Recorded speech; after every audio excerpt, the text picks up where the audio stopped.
Hello, welcome to Inspiration Interviews. Thank you guys for tuning in, and you know why you are here. I'm your host, Charles Nichols, and we pull influencers, anybody who makes a difference in the community, and just anybody who has a great story to tell. So today's guest should be of no surprise because I have experienced going to high school with this man and just having athletic experience with him, and now seeing him drop the first album that is hot right now, and you guys need to go get it. We're going to talk about the monsters that he created. So, without further ado, who am I talking about? Julian Isabel. How we off the spinach like a salad or something. God damn. Baby, ain't no quitting, ain't no passing me up. What is? Money on the way, you can't be my man cause you ain't passive enough. Treat you like a queen cause you don't ask. Down, come on down. Hey, how you doing?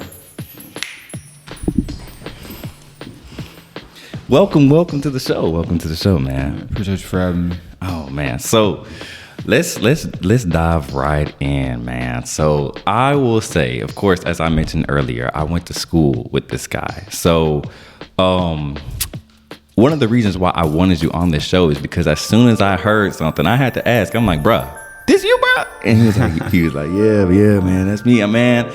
You have such a unique sound, and when I knew that you always had a knack for music and that you always wanted to do this.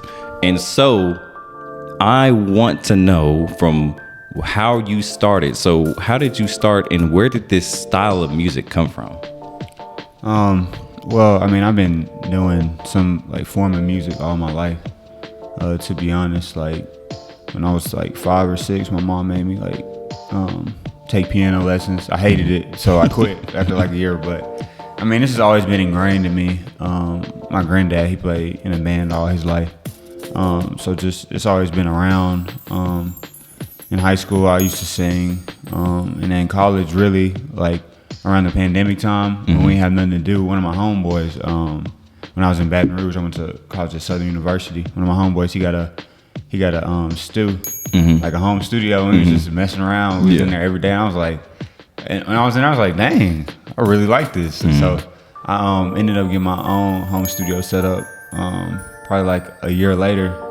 And then I just was like looking at YouTube University, like really just trying to figure out how to like mix my own stuff. And then I like taught myself how to mix, taught myself how to master, and yeah, now I just be writing music, bro. Oh wow! So that's amazing for this album. So if you guys heard the song at the beginning, so that of course was him, and that was just one of his songs on the album. I'm amazed that you said that you are self-taught, or most of the stuff that you had taught yourself how to do. What do you have for the people who have the talent?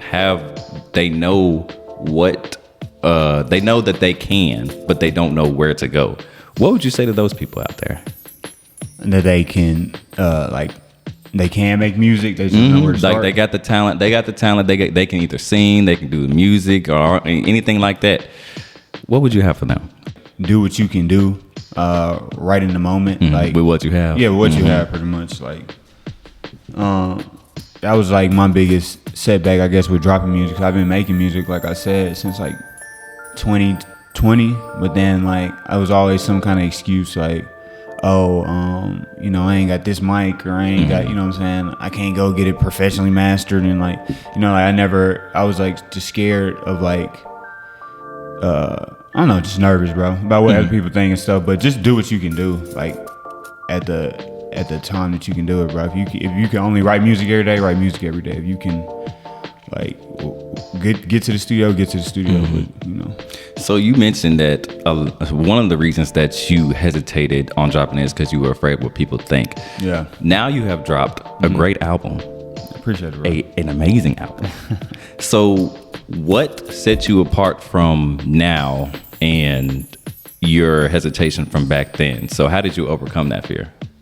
It's just like it's kind of like a gradual change, but I would say like you just gotta train yourself to like stop caring about what other people think, because in this day and age, like social media and just everything, like everybody gonna have an opinion, no matter what you do. So you might as well do what you want, to be honest.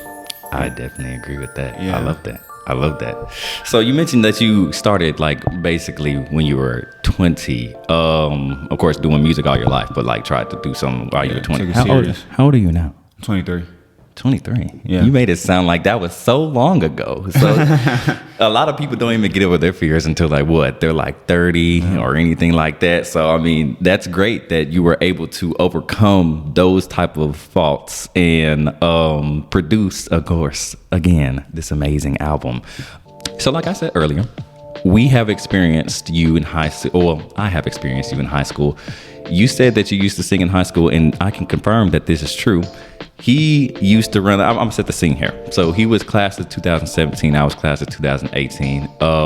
He used to run around with the crew, man. I think if I'm not mistaken, Jew in the crew. So we're gonna throw it back a little bit. I literally remember walking down the hallways and having him and his entourage singing Bryson Tiller from class to class. Right. So Shout out Bryson. So I asked this because one of the things about it, like, and what I respect so much about your story is that I've overheard conversations. I mean, you and I did track together. We were great together. And in addition to having your crew, I traveled with y'all. So with that being said, I've heard a lot of your dreams and aspirations, and I see that you are following up with everything that you have said so far. And I know that this is just the beginning, but you're doing everything. I remember. So I'm just like, man, you got to get on the show. So with that being said, and with even Bryson Tiller and what y'all used to like back then, how does all of that impact what you are doing today? How did that come out in this album, your first album? When I make music, I strive to like have my own unique sound, and obviously like everything that you take in is gonna be mixed and put into what you put out. So yeah, I mean, Bryson definitely was an influence. Just listening, obviously like Drake and like Kanye and like the names that people be naming, but honestly, I'm really trying to create my own sound, and I feel like I approach my music differently than like a lot of people. So very much so. I got my it's like I would say I'm really like a R&B at heart, but like I incorporate like rap. I kind of incorporate like just a whole bunch of different things, bro. I'd say like I do my ad-libs a little different. Sometimes like I got like this little alter ego. I don't think he came out yet, but I got a little alter ego. I really try to make my music like a story, bro, to be honest. And I try to have like every song, like you really being like your own like vibe, own world when you listen to the song. So that's what I do. But but incorporating from like my younger years, just all the experiences that I've had, I just try to put it in the music and really like, even like, when we was like, it was for jokes, but like when we was like rapping at, high school and all that stuff, like it really just made me into like the artist that I am today. So I appreciate that, man. Very much so, because a lot of people that probably know you now or that in your circle now haven't had the opportunity to, I guess, see you like I have seen you. Referring to anybody, I guess, that wasn't there to see the Jew and the crew, wasn't there to see the early days. So with that being said, man, I am so excited to see you following up on your dreams, because even when like you were doing for jokes and all that, you still sounded great. Y'all still were. It was rocking shows, bro. Yes. Very much so. Very much so. That 2017, no cap. Man, y'all were definitely the lights of the party, the heart of the party, or where the whatever the saying is. Shout out to Set too. So the album that you have made now is called The Monsters I Created. And just like you said, you wanted to make it into a story. So you're right here, you're in front of the camera, you are here to now, we have our own interpretations, and You can listen to it and just, think about what you're going to think about. But let's hear it from the man himself, the master brain himself. What does the Monsters I Created mean? I like that you asked that question because music to me is like, I can make it with a certain goal in mind, but like the beauty of like one of the things I like so much about it is that like you can listen to it and get a whole completely different interpretation. So really, I'm gonna tell y'all what I think it means, but like it really can mean whatever you think it means, and that's okay. Cause like my answer really ain't like more right than anybody else's answer. But when I created it, it was just really like a statement of like kind of how like in love lives, just sometimes you create monsters like on accident, like you hurt people, and I ain't out here promoting that, but just sometimes you hurt people and then you make monsters, but you've been hurt, which makes like you kind of a monster, you know what I'm saying? So it's really just like a statement on like love and just how it can be toxic sometimes, really. Drew, you making me sad. I ain't mean to make you sad. Making me just sad. keeping it real. So who hurt you? Who hurt me? Well, I gotta. No, Playing honestly, so you ain't gotta answer that. Yeah, It's definitely great, and I really appreciate how you could tell your story through each of them. And one thing that is unique is that you use the audio from, I guess, whatever you can pull it to even make it more real to the audience. And man, I just when you guys listen to it, it's just a great album and a great story. And also, just like you said, hurt people.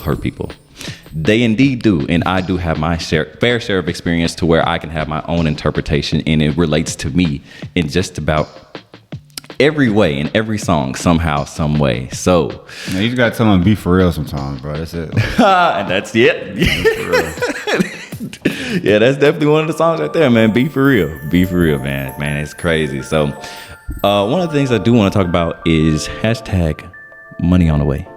Hey, do me that. Come on, what it is? Money on the way. Money on the way, baby. Yeah. Money on the way. What is hashtag money on the way? I kind of explained it in like one of the audio messages on the album, but it's just basically like I call myself Jew Money, so it can mean a lot of different things. It mean literally like, you know what I'm saying, some money coming, you feel me? But it also mean like I'm still trying to reach my full potential. So like the real money, you know what I'm saying, he really on the way. And then it's also just kind of like a promise that like I'm gonna just keep on getting better, you know what I'm saying? So reach my full potential, not even just in music, like life in general. So there's money on the way. I got you. I love that. I just love that, man. So with that being said, Jew Money, hashtag money on the way. So what we have discussed is how your creativeness has flown into this art that you have just produced, and you are the brainchild of this, and you are saying that people can interpret it in their own ways. So what do you suggest for the people who are trying to be creative out there? So do you suggest that everybody out there try to have like something? Do you feel like that's where the success would come, if you have something that everybody could relate to? Or would you suggest something else for somebody who is trying to follow in your shoes? I just started, so I'm really still trying to figure it out, bro. But what I say is like, I really don't do. Obviously, like when you're doing music, you want people to listen. You care about, like, you know what I'm saying. You want to be heard, but like I don't put too much emphasis on if people like it or if they don't like it. Like I really just do it for like myself, and obviously like I'm still working on that, like not caring about people's opinions as much, but like even just to drop your music, like it's got to be a level like I just don't care, like, you know what I'm saying? So I just focus on like why you started. Focus on your passion first, like, you know, really just always do it like because you love the craft, and like it can't be taken away from you, and then just to start building that mindset of like, I don't care, because I mean I ain't finna sit here and act like, you know, there's one day I just never cared, and you know what I'm saying? But yeah, that ain't realistic, and I hate when people. Well, I ain't gonna say I hate it, but like I just feel like it's fake when people be like, I just never cared about what everybody else thought. Like, bro, because like on a human level, everybody cared, but you know what I'm saying? Just work your way down. Yeah. And, lock in. Yeah, nah, I definitely love that. Lock in for sure, man, because a lot of people have inspiration, and that's one of the reasons why I have started this podcast show type of deal, because you're from Memphis, right? If I'm not mistaken. Yeah. So Memphis is indeed a place. It's a place. It's where I see so much talent, and in my lifetime, I've been around so many people who had so much potential, but sat on it or just went and didn't believe in themselves. Memphis doesn't have a lot of opportunities like somewhere else would have. So with that being said, I like to pull people and share their stories and share how they overcame. And yes, even though you're just starting, you still made the milestone of putting something out there that is your heart, that's your baby, that's your child, so to speak. So with that being said, man, I just love your story. I love what you have shared so far, and I am so excited to see where you go. I'm inspired by your story because, of course, like I feel like I experienced it from a little bit of the beginning. I seen where for real, you was definitely there in the beginning. So. I remember the conversations, like I said earlier, the conversations that y'all used to have and how y'all could add stuff and mix stuff. But I've heard a lot of conversations from a lot of people, but this man right here has followed up with it. And the reoccurring theme I get from your story is, stop caring. Don't let what people think be the reason why you're not putting stuff out there. Facts. Like that go for anything, like music, art. If you bake cupcakes, bro, like be the best cupcake baker you can be, and put it out there. So, cause you never know what you never know what can happen in this day and age. Me and my homeboy Lance, we always talk about it. It only take one, like no matter anything, like even with you, like it take one interview, bro. Like it take one song, it take one picture that people like. It take just one of anything for you to just be living your dream forever. So very much so. Go for it. Very much so, man. It's just crazy because, yeah, just like you said, one of anything, your whole life can do a whole 180 and you living your dreams just like that. So, man, I am so glad that you came by to share your story. I will say that, again, if you have not been tuning in or you ain't been listening, me and him did go to high school together. It was a private school. So we do got to make sure that the private school education is still there. So with that being said, I gotta ask you some. Are you smarter than the fifth grader questions? So for sure. I was ready for this. Come on. I ain't know what's happening. I'm ready. Come on. Of course, man. I see my show. I like rawness. Yeah. I don't like all that stage stuff or scripted stuff. Yeah. So I always catch my interviewees off guard. So with that being said, are you smarter than a fifth grader? I ain't been in fifth grade in a little minute, bro, but we gonna hope. Let's see.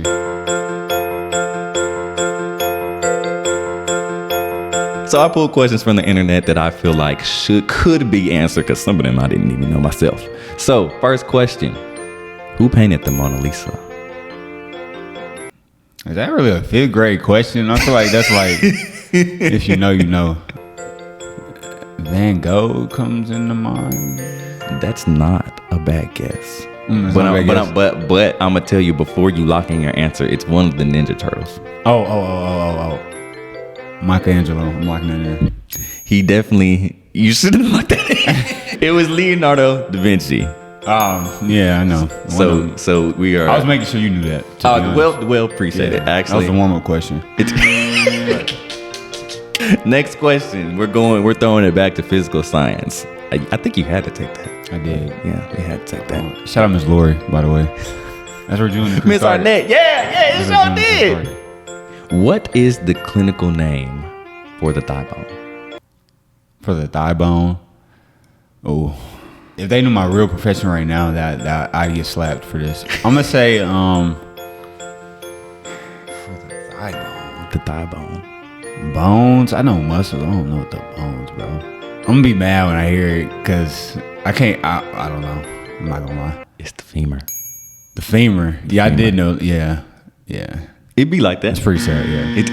It's pretty sad. Should this one is a little bit of a tricky one. So let's dive right in. What is the prefix in the word unnecessary?